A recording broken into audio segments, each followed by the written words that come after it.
says that this is all about fairness. Well, we'll take him at his word and read the story of Emily, who told the Toronto Star that she could afford a home in 2015 with a mortgage $2,000. But after this Prime Minister's inflationary deficits ballooned mortgage rates, she lost her home, and now she rents a small apartment for $4,000 a month. So small, she says she can smell her own neighbors. Has the Prime Minister been fair to Emily? The right honourable Prime Minister. Mr. Speaker, our economy can't succeed unless young people are successful, and that's why the focus in this budget is on fairness for every generation, which is why we are asking the wealthiest 0.1% to pay more in taxes to be able to support families like Emily's and others across the country that have lost the dream of home ownership because of the way the global economy is going, because of pressures that they're living. The global economy. He can't help himself, eh? We don't see is why the Conservative leader continues to stand with the ultra-wealthy, continues to block attempts to invest in dental care. Look at Freeland's dumb bobblehead. The Honourable Leader of the Opposition. Mr. Speaker, that was exactly the promise he made 9 years ago. He said that Emily wouldn't have to pay any more, that some rich guy would pay. But since then, his trust fund hasn't paid any more taxes. The billionaires that host him on private islands, they don't pay any more taxes. They hide their money abroad. But Emily is paying. She's paying $4,000 a month for an apartment that is so small, she says she smells her neighbors. Is the Prime Minister treating Emily fairly? The Right Honourable Prime Minister. Mr. Speaker, the Conservative solution for Emily is for governments to do less to support her, to do less to invest in childcare that she may or may not need for her kids, the support for her parents or grandparents who can go to the dentist now because of a Canada Dental program that the Conservatives have blocked, the investments that are going to actually support building more infrastructure in her community, whether it's public transit and, quite frankly, the investments that are going to ensure more apartment buildings, more affordable rentals, more affordable homes are being built. He wants to do less for Emily. We're doing more. The Honourable Leader of the Opposition. Mr. Speaker, in 2015, Emily had a home with a mortgage payment of $2,000. Now, she has an apartment for $4,000 with a rental payment of $4,000. That don't even make sense. Possibly suggest that she's better off paying twice as much to rent a place than she was under Conservatives owning one. Here, here, here. Liberal logic, right? The Right Honourable Prime Minister. Speaker, how can the leader of the Conservative Party actually believe that doing less to invest in Emily's future is of help to her? He is standing here continuing to push for austerity and cuts to programs and cuts to the kinds of supports that, yes, Canadians need more than ever before because the world is a much more challenging place. That is why we're continuing to step up. That's why we're asking the wealthiest 0.1% to pay a little more, something that he is standing against, that he will be voting against because he's still in the pockets of the ultra-wealthy instead of focusing on Canadians who need it. The Honourable Member from Burnaby South. Young Canadians have heard the Prime Minister's broken promises for years. 7 years ago, he promised to fix the housing crisis. But what did he do? He built luxury apartments that no one can afford. He let speculators drive up the cost of homes.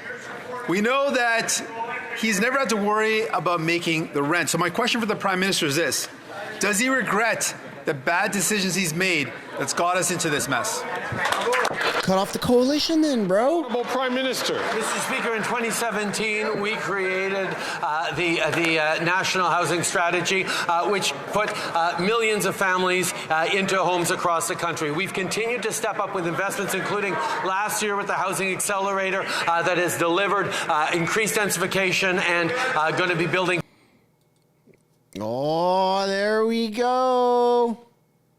There we go again. of homes over the coming Hacking years. the stream or something. Continuing to step up in this budget, which is focused on fairness for every generation, to make sure that young people can again see a pathway to home ownership, can be able to afford rents in the cities in which they work. These are things that we're continuing to do because Canadians need it. The honourable member from Burnaby South.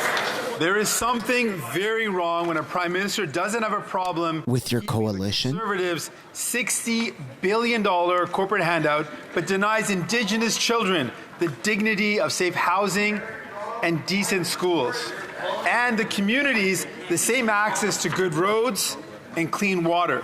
How can the prime minister look Indigenous people in the eyes after putting the greed of CEOs in front of the need of Indigenous families? How can you look Canadians in the eyes when you're enabling a coalition? Continued to step up over the past years for reconciliation and investing in Indigenous communities. I mean, how can you do that? Aside $1 billion more on top of all the investments we've made for Indigenous housing. That's part of the $9 billion investments we're talking about for Indigenous communities over the coming years. We know there's always more to do, but we will be there hand in hand with Indigenous communities and leadership to make sure we're closing the gaps and building the strong future that is part of the journey of reconciliation. Oh, my God. Member from Brampton South. Mr. Speaker, too many children are going to school on empty stomachs, and that is not fair.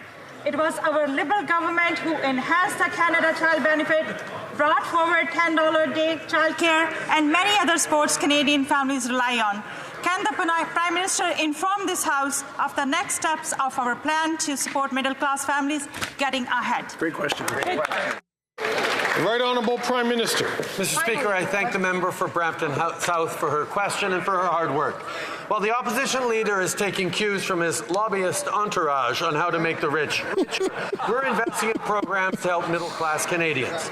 Yesterday's budget includes a national school food program. It's expected to provide meals for more than 400,000 kids a year and save the average family as much as $800 per year in grocery costs. This is what the Conservative leader has already announced he'll be voting against. The Honourable Here we go, Pierre. And after 9 years and much spent, not a single meal served. What he has served up is a tax on the food of the very children he claims to want to help. A tax that will cost every single middle-class family more than they get back in rebates, according to a scientific study by the Parliamentary Budget Officer. A tax he increased by 23%. If he really wants to stop the hunger for 1 in 4 kids in schools today, will he axe the tax? Make life a little affordable for kids, right?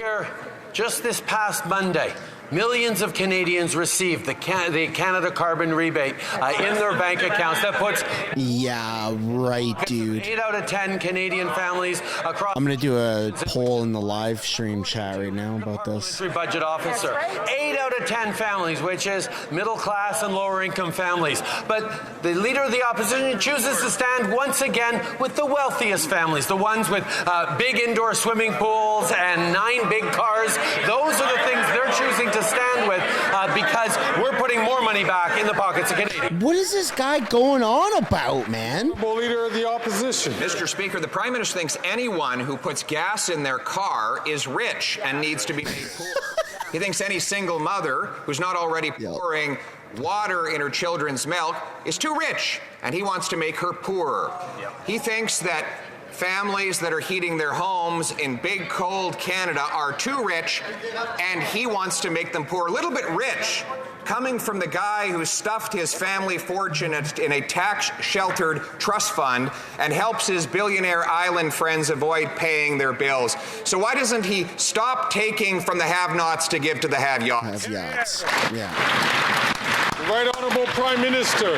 Mr. Speaker, in this budget, we're proposing to ask the ultra-wealthy to pay more in taxes to support lower-income Canadians and middle-class Canadians, something that the Conservatives are standing against, Mr. Speaker. They choose to stand with the ultra-wealthy while we continue to invest in supports for families. We've cut the child poverty rate in half since 2016. We've continued to move forward on investing in supports for families right across the country. And with this budget focused on fairness for every generation, we're continuing to do exactly that, despite the opposition of the Conservatives.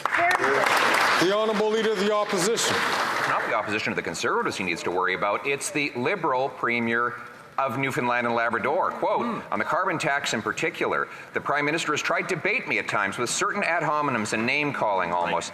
But look, we have a very different opinion on the carbon tax. I wish the Prime Minister would understand that. He's being very sclerotic in his approach and on this ideological marriage that he has to this carbon tax. Mr. Speaker, will he end his ideological marriage with the carbon tax so that Canadians can eat, heat, and house themselves? The Right Honourable Prime Minister. Mr. Speaker, I am resolute that I will fight climate change and put more money back in the pocket. I am taxman. Da-na-na-na-na-na-na-na. Welcome to come forward with a plan to put a price on pollution that meets the levels required by the federal government instead of complaining. But that is what we will continue to do. We will ensure that a price on pollution that puts more money back in the pockets of 8 out of 10 Canadians, including in Newfoundland and Labrador, continues to be in place right across the country, because that's what Canadians need for a stronger future and for affordability. The Honourable Leader of the Opposition. Speaker, the Parliamentary Budget Officer confirms, in fact, that 6 out of 10 Canadians pay more in carbon tax than they get back in rebates. 100% of middle class or middle quintile Canadians pay more in tax than they get back, with it being especially bad for rural and suburban Canadians. And now we have 2-year highs in gas prices all across Ontario. Ontarians punished because of a 23% carbon tax. They can thank him every time they fill up the tank. Why won't he axe the tax so that Ontarians can afford to drive to work?